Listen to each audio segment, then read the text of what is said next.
చిట్టికి బాగా కోపం వస్తూ ఉంటుంది. అప్పుడు అపర్ణ ఉండి అత్తయ్య నేను చెప్పేది అనగానే నేను వినను అని చెప్పేసి గట్టిగా అరుస్తూ ఉంటుంది చిట్టి.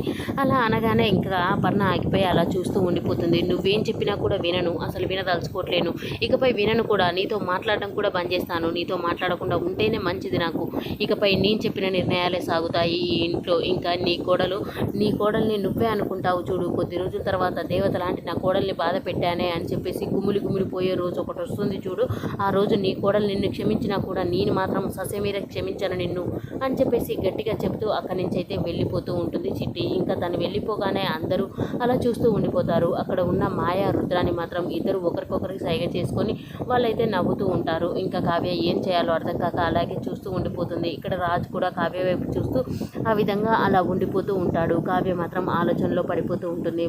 మాయ మాత్రం ఎలాగైనా ఇంకా నాకు లైన్ క్లియర్ అవుతుందిలే, సంతకం అయితే పెట్టిందిగా అన్నట్లుగా తనైతే హ్యాపీగా ఫీల్ అవుతూ ఉంటుంది.